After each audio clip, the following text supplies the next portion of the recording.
আজ শুধু বিএনপি নিয়েই কথা। বিএনপি তো গালাগালি করিচ্ছে, আরেকটু গালাগালি করার সুযোগ পেল আর কি। আগে তিনজন মুরব্বী নিয়ে কথা, মুরব্বী নেতা নিয়ে কথা, আগে মাপছে আনি প্রত্যেকে শ্রদ্ধাভাজন রাজনীতিবিদ। প্রথমে মির্জা ফখরুল ভাই কইছেন ইউনূস সাহেব দয়া কইরা তাড়াতাড়ি নির্বাচনটা দেন। আর সরকারকে ইউনূস সাহেবকে বলতেছি আপনিও দয়া করে এটা তাড়াতাড়ি করেন। তাড়াতাড়ি করলে কি হবে যে জনগণ ভোট দিয়ে তার নিজস্ব সরকার তৈরি করতে পারে। দেখেছেন সুর নরম হয়েছে, কি হুঙ্কার দিচ্ছিল বিএনপির লোকজন। 3 দিন আগে গেছিল নির্বাচনের দাবিতে মাঠে নামিচ্ছে বিএনপি, আন্দোলনের হুমকি দিয়েছিল বিএনপি। করেন আন্দোলন, ঈদ তো গেছে, করেন আন্দোলন, নাকি সামনের ঈদের পরে করবেন। এই হুঙ্কার আবার ইন্ডিয়ান পত্রিকা আসে, দেখেন কি লিখেছে। ভোট কবে পরিষ্কার বলুন, বাংলাদেশ যেন গাজা না হয়।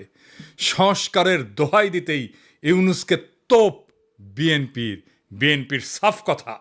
এদেশের মানুষ নিজস্ব সরকার দেখতে চায়। দেখি যাও ইন্ডিয়ান পত্রিকায় কি হেডিং দিছে। ইন্ডিয়ানদের নির্বাচন নিয়ে তো কুরকুরে নি কেন বলেন তো? আমরা যদি আমাদের আক্কেল কাজে লাগাই, ইন্ডিয়া জিন্দিগিতে এমন কিছু বলবে না বা এমন কিছুতে সাপোর্ট করবে না যাতে বাংলাদেশের মানুষের ভালো হবে। ইন্ডিয়ানরা যা বলবে ঠিক তার উল্টা দিকে দাঁড়াবেন। ইন্ডিয়া যদি বলে না নির্বাচন এখন তা ঠিক হবে না, প্রফেসর ইউনূসের সরকার আরও থাকুক, আপনি তখনই কবেন প্রফেসর ইউনূসের পদত্যাগ চাই, প্রফেসর ইউনূস ক্ষমতা ছাড়ো, বুঝাও। রাজনীতি কালে খুব জটিল কিছু না। ইন্ডিয়া যা কবে তার উল্টা দিকে আমাদের মঙ্গল। আর বাংলাদেশের কারো কথা যদি ইন্ডিয়ার সাথে সবসময় মিলে যায় তাহলে বুঝবেন ওই হালায় কলকাতা হারবাল খাইছে, শালা ইন্ডিয়ান মাল। মির্জা ভাই ইঙ্কা করে কলে তো হবি না, আপনাকে না গান গাওয়া লাগবি, গান গায়ে কওয়া লাগবি। একটা গান বানিয়েছি শুনবেন, হ্যাঁ বাড়িতে না প্র্যাকটিস করে মাইকের সামনে গাবেন।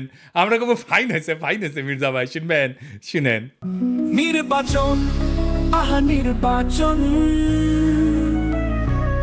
নির্বাচন চাই নির্বাচন, তা না হলে ইউনূস যাবে নির্বাসন। দিতে হবে নির্বাচন এই ডিসেম্বরে, তা না হলে আন্দোলন রাজপথে ঘরে ঘরে। আর নয় আন্দোলন রোজা ঈদের পরে, এবার হবে ঠিক ডিসেম্বরে নির্বাচন, আহা নির্বাচন। এইবার আসেন দেখি বিএনপি কেমনে ইন্ডিয়ান বয়ান ফেরি করে, সেটাই না দেখি। বিএনপির রিকমেন্ডেশনে হওয়া পররাষ্ট্র উপদেষ্টা তহিদ সাহেব আর বিএনপি নেতার ছোট ভাই জসিম ইয়া ডিসুম ডিসিয়া আসা না হয়েছে। এডিটার সাহেব এটা দেখান না এই জসিমের ম্যাচ পিট মেলা দিন দেখি না, এটা দেখান না।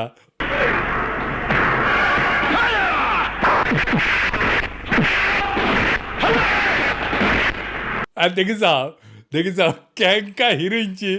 এই জসিম কইল যে 1971-এর জন্য পাকিস্তানে ক্ষমা চাইতে হবে। তো এটা তো আমি আর ইন্ডিয়ান বয়ান। তো এই পানি পড়া সে কই থেকে আসিছে? ইন্ডিয়া থেকে আসিছে, তাই না? সে একই পানি পড়া মির্জা ফখরুল সাহেব পাইছেন, দেখেন উনি কি বলেন। পাকিস্তান সেনাবাহিনী সেই হত্যাযজ্ঞ করেছিল, তার জন্য আজ পর্যন্ত কিন্তু ক্ষমা চায় নাই। গণহত্যা করেছিল, লক্ষ লক্ষ মানুষকে হত্যা করেছিল, তার জন্য পাকিস্তান এখন পর্যন্ত কিন্তু বাংলাদেশের কাছে ক্ষমা প্রার্থনা করে নাই। উনি মনে করেন পাকিস্তান ক্ষমা চায় নাই, অথচ আমরা জানি তিনবার রাষ্ট্রীয়ভাবে পাকিস্তান ক্ষমা চেয়েছে। একবার মন্ত্রী পর্যায়ে, একবার প্রধানমন্ত্রী পর্যায়ে, আরেকবার রাষ্ট্রপতি পর্যায়ে। তো উনি তো বাংলাদেশ সরকারের মন্ত্রী ছিলেন, সে সময় ওনার মনে হয় নাই যে ওনার পাকিস্তান তো ক্ষমা চায় নাই। এখন কেন বলেন?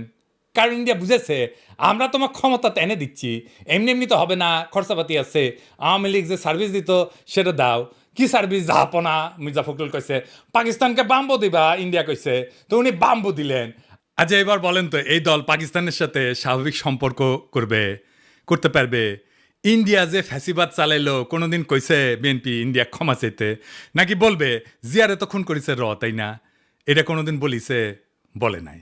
কিন্তু ইন্ডিয়া আমাদের বন্ধু দেশ বলতে বলতে মুখে ফেনা তুলে ফেলিছে। দেখেন, ভারত আমাদের প্রতিবেশী, সবচেয়ে বড় প্রতিবেশী, আমাদের বন্ধু। আমাদের যুদ্ধের সময় 1971 যুদ্ধের সময় আমাদের সহযোগিতা করেছিল। আমরা ভারতের কাছে সবসময় প্রত্যাশা করি যে ভারত বাংলাদেশের মানুষের পাশে দাঁড়াবে। যাই হোক মির্জা ভাই, আপনি তো বলেন মুক্তিযুদ্ধ করেছেন, এটি সেই সময়ের গল্প শুনবার চাই। মানে কোটি কোটি যুদ্ধ করেছেন, কোটি ট্রেনিং নিছেন, কারা কারা আপনার সহযোদ্ধা ছিল, কবে অস্ত্র জমা দিলেন, কি অস্ত্র ব্যবহার করেছেন, মানে হাউস আছে কেন পাকিস্তানের উপরে যেমন বিলা, আপনি তো মনে লয় যে সখানিক পাকিস্তানি আমি জয় বাংলা করেছেন, না গল্প করবেন হাউস আছে আমার কলে। চুপি চুপি কই মির্জা ভাই, আপনার উপরে না হেভি স্টাডি করেছি। কেন করেছি জানেন? আপনারা বোঝার জন্যে স্টাডি করে পেয়েছি কি জানেন? না খারাপ কিছু কমু না, আপনার লাইফ হিস্ট্রি কিন্তু ইন্টারেস্টিং। আপনি ঢাকা কলেজের ইকোনমিক্সের টিচার হিসেবে ক্যারিয়ার শুরু করেন, শিক্ষকতার ক্যারিয়ার। পরে ঠাকুরগাঁও কলেজে ইকোনমিক্সের অধ্যাপক ছিলেন, খুবই জনপ্রিয় টিচার ছিলেন, ছাত্ররা আপনার ক্লাস করার জন্য উন্মুখ হয়ে থাকতো, মার্শাল্লাহ। আবার অদ্ভুতভাবে আপনি বাংলাদেশ সরকারের পরিদর্শন এবং আয় ব্যয় পরীক্ষণ অধিদপ্তরের একজন অডিটর হিসেবে কাজ করেছেন। এই প্রফেসর হওয়ার পরে শিক্ষা বিভাগে আবার ডিজি আসিলেন। এমন সেলিব্রেটেড শিক্ষকের জীবন চাইরা অডিটর কেন হইলেন, এটা মিলাইতে পারি নাই। তাই আপনার জীবনের গল্প আপনার কাছ থেকে শোনার ইচ্ছা থাকলো। আমার ক্ষুদ্র ভ্রাতার ভগিনীরা আপনাদের কয়ে রাখি, কারো সম্পর্কে জানতে হইলে এইভাবে ডিক করবেন, খুঁড়বেন, তারপরে তাই আপনি ভালো তার ডিল করতে পারবেন। যাই হোক, এবার আরেক বিএনপির সিনিয়র নেতারে নিয়ে আলাপ করি। হ্যাঁ, আমির খসরু মাহমুদ। যে সরকার জনগণের ভোটে নির্বাচিত হবে তারা জনগণের কাছে দায়বদ্ধ থাকবে, জবাবদিহি থাকবে। সেটা যেই সরকারই হোক, কোনো মহামানবকে বাংলাদেশের দায়িত্ব দেওয়ার জন্য বাংলাদেশের মানুষ নির্বাচনে, এই বাংলাদেশের মানুষ আন্দোলন সংগ্রাম করে নাই, ত্যাগ স্বীকার করে নাই। আর কোনো মহামানব কোনো দেশের গণতন্ত্রের সমাধান দেবে, তার জন্য বাংলাদেশের জনগণকে অপেক্ষা করতে হবে, এটা বিশ্বাস করার কোনো কারণ নেই। আমির খসরু ভাই উনি কইছে, নির্বাচিত সরকার জবাবদিহি করবে জনগণের কাছে, কোন মহামানবকে ক্ষমতায় বসানোর জন্য বাংলাদেশের মানুষ আন্দোলন সংগ্রাম করে নাই, ত্যাগ স্বীকার করে নাই। উনি ত্যাগ স্বীকার করেছেন, ওটা ত্যাগ স্বীকারটা এটা দেখে আসেন। হ্যাঁ, আমির খসরু ভাই আপনি তো ডিসেন্ট মানুষ, আশা করি আপনি ক্ষমতায় গেলে তো বটেই, ক্ষমতায় যাওয়ার আগেও জবাবদিহিতা করবেন, তাই না? আচ্ছা আমির খসরু ভাই, এই যে হোটেল সেরিনা আপনার ছিল তো না? এখন আপনি কইবেন যে আমি মালিকানা ছেড়ে দিছি, কথা সত্য মানলাম, আপনি মালিকানা ছেড়ে দিচ্ছেন। কয়টা জিনিস বলেন তো, যে জমিটা যার উপরে দাঁড়িয়ে আছে হোটেল সেরিনা, এটা তো চট্টগ্রাম স্টক এক্সচেঞ্জের জমি, তাই না? ওই সময় আপনি চট্টগ্রাম স্টক এক্সচেঞ্জের চেয়ারম্যান ছিলেন, তাই না? তো কি কি হয়েছিল আমি বলি খুশি ভাই, কিছু মনে করেন না, আমার কনফিউশন হয়েছে, কনফিউশন দূর করে দাও আপনার দায়িত্ব। আপনি বিএনপির অতি গুরুত্বপূর্ণ নেতা, আপনি জবাবদিহিতার কথা বলেন, আপনার দলের হাতে রাষ্ট্রের দায়িত্ব যাবেন, আসেন কি কি হয়েছিল দেখি, কোথাও বইলে নিলে ধরে দেন, তাই না? মানুষের ভুল বোঝা ঠিক না আপনারে, তাই না? 1995 থেকে 2001 সাল আপনি তখন, এটা আওয়ামী লীগের আমল, আপনি তখন চট্টগ্রাম স্টক এক্সচেঞ্জের চেয়ারম্যান ছিলেন। এই সময় রাজুক থেকে ঢাকার Banani road number 17 plot number 27 Chattogram stock এক্সচেঞ্জের টাওয়ার নির্মাণের জন্য কেনা হয়, মাশাআল্লাহ। কিন্তু সমস্যাটা হইতেছে, ভবিষ্যতে এই জমি আপনার ব্যক্তিগত মালিকানায় পরিণত হবে। কেমনে হবে? এটা বিশাল স্টাডির ব্যাপার, মেলা সময় লাগিছে কলে, এমন কঠিনভাবে এটা খাইছেন আপনি, মাশাআল্লাহ, জটিলভাবে খাইছেন কলে আপনি। এটা আপনার আমার স্যালুট জানানো লাগে। যদি এরকম জমি জমার লোভ টোপ থাকলে হইনি না আমি গেল আপনার ছাত্র হইলাম নি। কি চমৎকার ভাবে যে আপনি খাইছেন এটা। তো জমিটা পাইছেন, রেজিস্ট্রেশন হয়নি এখনো রাজুক থেকে। তো 25শে সেপ্টেম্বর 1999 সালে 74তম বোর্ড মিটিংয়ে চট্টগ্রাম স্টক এক্সচেঞ্জে সিদ্ধান্ত হয় যে প্লটটা ডেভেলপারকে দেবেন। ডেভেলপারটা ঠিক করে ফেলেন, আপনার নাম হচ্ছে গোলাম সারোয়ার। মুশকিলটা হইতেছে উনি আপনার ভগ্নিপতি। তখন প্লটের রেজিস্ট্রেশনই হয় না। রেজিস্ট্রেশন হওয়ার আগে আইনত আপনি ডেভেলপার নিয়োগ দিতেই পারেন না, আপনি ডেভেলপারকে নিয়োগ দেন ওই মিটিংয়েই। এটা একটা প্রক্রিয়ার লঙ্ঘন, কারণ এটা তো আপনার ব্যক্তিগত প্রতিষ্ঠান না। 19শে জানুয়ারি 2000 সালে রাজুকের সাথে রেজিস্ট্রেশন হয় আপনার চট্টগ্রাম স্টক এক্সচেঞ্জের। আপনার চেয়ারম্যান থেকে নিজের ভগ্নিপতিকে ডেভেলপারের দায়িত্ব দিতে পারেন? হ্যাঁ, আপনি মুরব্বী মানুষ, জিজ্ঞেস করলাম আর কি। মানে ধরেন আমি যদি কখনো চট্টগ্রাম স্টক এক্সচেঞ্জের চেয়ারম্যান হই, আমি কি আমার ভগ্নিপতিরে স্টক এক্সচেঞ্জের জমিতে বিল্ডিং বানানোর জন্য ডেভেলপার হিসেবে নিয়োগ দিতে পারবো নাকি পারবো না? এরা কয়া দিলেন আর কি, এনে শুনলাম মুরব্বী মানুষ না। আচ্ছা, এইবার 15 নভেম্বর 1999 75তম বোর্ড মিটিং, মানে একটা পরেই আর কি, এখানে সিদ্ধান্ত হয় যে গোলাম সারোয়ারের সঙ্গে চুক্তি হবে যে চট্টগ্রাম স্টক এক্সচেঞ্জকে উনি বেসমেন্ট এবং 5টা ফ্লোর দেবেন, মানে 6টা আর কি। ভালো কথা, এই 5টা ফ্লোরের কথা মনে রাখেন, বেসমেন্ট সারা 5টা। হ্যাঁ, এরপর 13 ফেব্রুয়ারি 2000 সালে চট্টগ্রাম স্টক এক্সচেঞ্জের বোর্ডকে পাশ কাটায় স্টক এক্সচেঞ্জের সিইও ওয়ালিউল মারুফ মার্টিন এবং গোলাম সারোয়ার আপনার ভগ্নিপতি, এই দুইজনের মধ্যে একটা আনরেজিস্টার্ড চুক্তি হয় যে চুক্তি কখনো রেজিস্ট্রেশন হয়নি। আপনি আগে বোর্ডের মিটিংয়ে ডিসিশন নিয়েছিলেন 5টা দিবেন ফ্লোর, এইখানে আপনি লিখলেন 4টা ফ্লোর দিবেন। এটা কমে গেল আর কি। এইটা অবৈধ চুক্তি এবং জালিয়াতিপূর্ণ চুক্তি। এইখানে পেনাল কোড 467, 468 এবং 471 ধারা লঙ্ঘন হয়েছে। হ্যাঁ, আইনের ভাষায় কইলাম আর কি। তো 74 এবং 75তম বোর্ড মিটিংয়ে গোলাম সারোয়ারকে ব্যক্তিগতভাবে ডেভেলপার হিসেবে নিয়োগের আলোচনা হয়, কিন্তু সিইও যে সিগনেচারটা করলো না, যে 4টা মিটিংয়ে, ওইখানে হোটেল সারেনার মালিক হিসাবে তার সাথে এগ্রিমেন্টটা হইল। সারেনাকে তখন হয়নি যখন আপনি বোর্ড মিটিং করেছেন, বুঝছাও। তো এই সিইও ওয়ালিউল মারুফ মার্টিন সে বোর্ড মিটিং উপেক্ষা করে সারিনার সাথে একটা চুক্তি করলো। সে কি পারে? হ্যাঁ, পারে না, তাই না? যাই হোক, স্টক এক্সচেঞ্জের তরফ থেকে আনুষ্ঠানিক বা বৈধভাবে সারিনাকে কোনো দায়িত্ব দেওয়া হয়নি, তাই না? হ্যাঁ, বোর্ডকে পাশ কাটায় যে আপনি সারিনাকে দায়িত্ব দিলেন, এটা আপনি পারেন না। এরপর 23শে মে 2000 সালে গোলাম সারোয়ার মানে আপনার ভগ্নিপতিরে একটা পাওয়ার অফ অ্যাটর্নি দেওয়া হয়, যাতে জমি বন্ধক দেওয়া, আর্থিক ক্ষমতা দেওয়া হয়, কিন্তু ওইটাতে আবার কোনো ফ্লোর বন্টনের উল্লেখ নাই। এই চুক্তিতে বোর্ড অনুমোদনেরও উল্লেখ নাই। 10ই জুলাই 2000 সালে আপনি এবং বাবি, আপনার স্ত্রী সারিনার 50% শেয়ারের মালিক হয়ে যান, কিনে নেন আর কি। কী টাকা দিচ্ছেন কে জানে। হ্যাঁ, ভগ্নিপতিকে রাস্তা তৈরি করে দিচ্ছেন, এখন নিলেন শেয়ার। 2010 পর্যন্ত হোটেলের মালিকানা ছিল আপনার। এইভাবে প্রাতিষ্ঠানিক সম্পদকে পারিবারিক ব্যবসায় রূপান্তর করে ফেললেন। এটা একটা জ্ঞাত ষড়যন্ত্র, ইংরেজিত কয় ক্রিমিনাল কনস্পিরেসি। ইংরেজিত যেহেতু কইছে, ঠিকই কইছে। হ্যাঁ, 20শে নভেম্বর 2004 সাল রেজিস্ট্রেশন হয় জমিটার গোলাম সারোয়ারের নামে। অদ্ভুত ব্যাপার। তবে দলিলে সম্পূর্ণ ভবনের উল্লেখ নাই, দামে ব্যাপক গড়মিল দেখানো হয়, এটি সরকারকে রাজস্ব ফাঁকি দেওয়া হয়। দলিলে প্রকৃত দাম না দেখানো পেনাল কোডের 420 সিটিং এই ধারার আওতায় পড়ে। এইবার ভবন নির্মিত হয়, আলহামদুলিল্লাহ। জিলাপি টিলাপি খাওয়া হয়, বিলার টিলার দেওয়া হয়। ভবনের অনুমোদন ছিল কত? 15 তলার। আপনি ভবনটা বাড়াইছেন কত?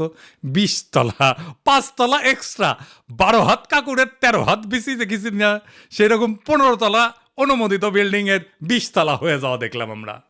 এটা রাজুকের নিয়ম ভঙ্গ কইরা অবৈধ নির্মাণ, নগর উন্নয়ন আইনের গুরুতর লঙ্ঘন। আর চট্টগ্রাম স্টক এক্সচেঞ্জকে 4টা ফ্লোর পরে এটা কমায় 4টা করা হয়েছিল না, সেটা আসলে যে অতিরিক্ত ফ্লোর বানায় দেখতে থেকে দেওয়া হয়েছে।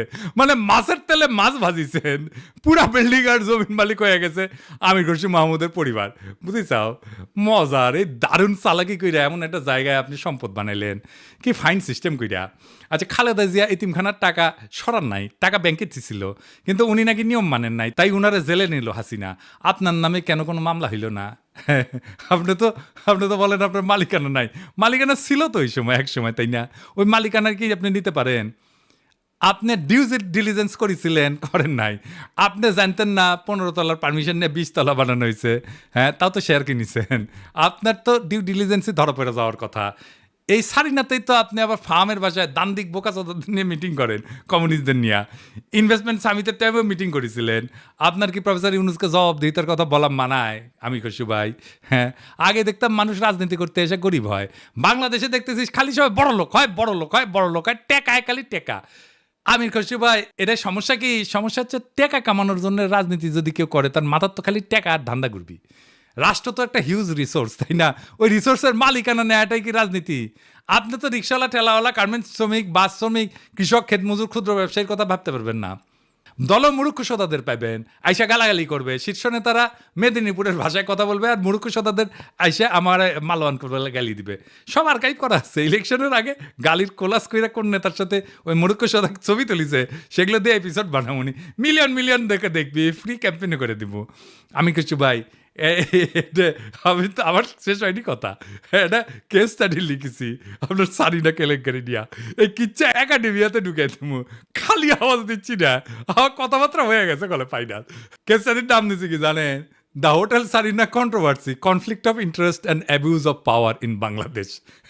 এটা মেলা জায়গায় পড়ানো হবি, এটা কর্পোরেট গভর্নেন্সে পড়ানো হবি, কনফ্লিক্ট অফ ইন্টারেস্টে পড়ানো হবি, ম্যানেজমেন্টে পড়ানো হবি, পলিটিক্যাল সায়েন্সে পড়ানো হবি। কোনটি না, কতগুলো জায়গায়। আরো দিন সাথে যাবি ফাইনাল করার জন্যে, আপনি বিখ্যাত হয়ে যাবেন। কইছিলাম না আমাকে লেরো না, হ্যাঁ, কাকে লেরতে কাকে লেরে ফেলেছেন। এবার মির্জা আব্বাস ভাই, মির্জা আব্বাসের ভাবিছিলাম কিছু কমু না, এরে ওরে দিয়া মেসেজ পাঠায়, আমি যেন আর কিছু না কই, আমি যেন তারে না ধরি। আবার নিজে তার দলের কর্মীদের লালায় দেয়, কয় নাকি সোজা হয়ে যাব। শুনেন। আপনার ফেসবুক চালান নাকি? চালান? জবাব দেন না কেন? জবাব নাকি ফেসবুকের মধ্যে উল্টাপাল্টা কথা রাখে, জবাব দিয়ে দিয়ে এগুলো সোজা হয়ে যাবে। মিথ্যা কথা বলবেন, অপপ্রচার করবেন, অপকথা বলবেন, কথা বলবেন, কুকথা বলবেন, একটা মানসিক চরিত্র হরণ করবেন, এগুলো কি ভাই? আমরা রাজনীতি ছেড়ে দেবো, আপনারা একটু দেশে আসেন। আপনাদের অনেক জ্ঞান, আপনাদের অনেক বুদ্ধি, আপনাদের জ্ঞান বুদ্ধি আমাদের অনেক প্রয়োজন। আপনারা দয়া করে দেশে আসেন, বুদ্ধি দেন, কথা বলেন, কাজ করেন, মেনে নেব। আমরা রাজনীতি করবো না, আপনারা আসেন না। কয় দেশে আসেন, দেশে আসেন, এই কথাটা আপনার দলের ভারপ্রাপ্ত চেয়ারপারসনরা কইতে পারেন না? আমি কি দেশে গেলে আমরা প্রাইম মিনিস্টার বানাবেন? ভারপ্রাপ্ত চেয়ারম্যানরা তো প্রাইম মিনিস্টার বানাবেন, আমারও তো বানাবেন না। দেশে আমারে ডাকেন কেন? উনারে ডাকেন। কয়দিন আগে কইছিল না সংস্কার করলে ছুঁড়ে ফেলে দিবি, আবার কি কইছে? আমি কখনো কই নাই।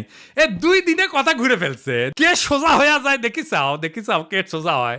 হ্যাঁ, দেশে দাগ ইচ্ছে যে ভাবিচ্ছে যে দেশে গেলে দাবরানি দিবি, আমার দাবরানি কেমনে দিবি জানেন? এই যে তার দলের নেতা স্কুল শিক্ষকের কলজা টেনে ছিঁড়ে ফেলাতে চায়, দেখি চাও।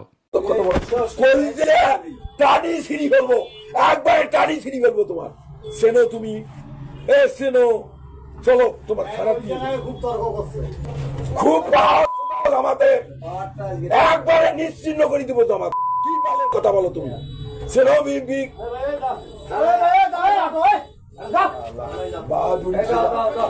তোমার নামে আমি মামলা দেবো। অবিলক্ষণ দাও। কি অবিলক্ষণ কি ফোন দেবো? ও দাও, আমি ও থানা দেয়া, আমি ওখানে ইজাহার লিখবো, লিখি ওকে অ্যারেস্ট করে দিয়ে তারপরে আমি আসবো। কুড়িগ্রামে কি কয়, ক্ষমতা না আসতে আসতেই এই শুরু করেছেন। ক্ষমতা গেলে কি করবেন এটা পাবলিক জানে। আপনাদের তো উন্নতি হইতেছে না, ক্রমাগত অবনতি হইতেছে। দুঃশাসন শুরু করলে আবার লড়াই শুরু করব। দেশের মানুষকে তো আর অরক্ষিত রাখা যায় না। মির্জা আব্বাস ভাই, আমি সোজাই আছি, কিন্তু আপনারা একেবারে ফ্ল্যাট করে দেবো, একেবারে হুতায় দেবো, উঠবার পারবেন না। এই বুড়া বয়সে আপনি কল্পনা করতে পারতেছেন না আপনারা আমি কোন দিক দিয়ে ধরবো। মিশা কথা আমি কইছি, কোন কথাটা মিশা কইছি কইবেন? হ্যাঁ, কোন সেক্টরে মুক্তিযুদ্ধ করেছেন, কার সাথে যুদ্ধ করেছেন? আমি নানাভাবে ক্রস চেক করিয়া কইছি আপনি বালের মুক্তিযুদ্ধ করেছেন, মুক্তিযুদ্ধের নামে মিথ্যাচার করেছেন।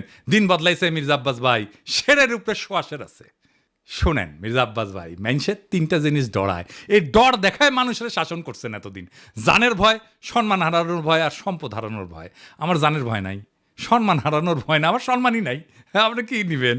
আর সম্পদ এটাই, এই যে এটা কেড়ে নিতে পারবে না কেউ। আপনার লেসপেন্সারদের পিছে লেগে দিতে পারেন, বালটাও ছিটতে পারবেন না। বাংলাদেশের পলিটিশিয়ানরা দুধে দেওয়া তুলসী পাতা না, সব বিগ শটের আমল নামা বাইর করবো টাই না। এইভাবে এই দুর্নীতি আর দুর্বৃত্তায়নের খাজে খাজে বাংলাদেশের রাজনীতি আজকাল এক অলিক নাট্যশালায় পরিণত হয়েছে, যেখানে দাবি দেওয়া আর আচরণ 2টা ভিন্ন গ্রহে বাস করে। এখানে কেউ মুক্তিযোদ্ধা হয়েও যুদ্ধের ইতিহাস বিকৃত করে, আবার জনগণের শাসনের বুলিয়া আড়ায় চতুরতায় জনগণের সম্পদকে ব্যক্তিগত সম্পত্তিতে রূপ দেয়। আজ যারা ক্ষমতার বাইরে তারা জবাবদিহিতার গান গায়, কাল যখন তারা ক্ষমতায় তখন জবাবদিহিতার ঊর্ধ্বে ওঠায় হয় তাদের অভিষ্ট। রাজনীতি আজ জনগণের না, নিজের ভাগ্য বদলানোর জাদুর কাঠি। আজ যে দল ইন্ডিয়া বিরোধী স্লোগানে জ্বলে ওঠে, তার বয়ানি আবার ভারতীয় লাইন টু লাইন কপি হয়ে ফিরে আসে ঢাকার রাজপথে। যারা বলেন আমরা নির্বাচিত সরকার চাই, তারাই আবার নির্বাচন আগে নয় পরে টাইপের গানের লিরিক গায়। কেন?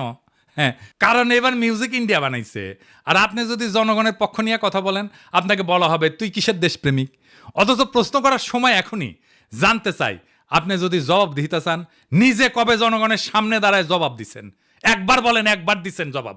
জনগণের সামনে দাঁড়ায় জিন্দেগিতে দেন নাই, এখন জবাব দিতে চাইতেছেন আপনি প্রফেসর ইউনূসের কাছে। বাহ, মজারই মজা। আপনি যদি বলেন দুর্নীতি হবে না, আপনি নিজের জীবনে কোন অধ্যায় প্রমাণ করছেন? দেশের মানুষ সব বুঝে, বোকা না। এখন কেউ চোখ বন্ধ করে ভোট দেয় না।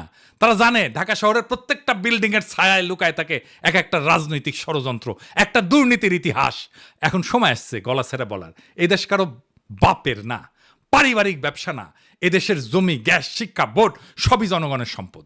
আর এই সম্পদের হিসাব চাই, জবাব চাই, বাম ডান না, ন্যায় অন্যায়ের মাপকাঠিতে। কারণ আজ আপনারা রাষ্ট্র ক্ষমতা নেওয়ার কথা বলতেছেন, নির্বাচনের কথা বলতেছেন, আপনার বগলে পুরানা লুটের খতিয়ান। এই বাংলাদেশকে আমরা বদলাবো, বাংলাদেশকে আমরা আমাদের স্বপ্ন দিয়ে সাজাবো, আমাদের বর্ষা বিপ্লবের স্মৃতি দিয়ে ভরাবো। এই দেশ আপনাদের মতো নেতাদের না। এই দেশ প্রত্যেক জনতার, প্রত্যেক নাগরিকের। এই দেশের মালিক আমরাই আমজনতা। আমরা যা চাইব, জনতা যা চাইবে, দেশ সেভাবে চলবে। রাজনৈতিক দলের ইচ্ছার কাছে আমাদের ভাগ্যকে আমরা আর বন্ধক দেব না। ইনকিলাব জিন্দাবাদ।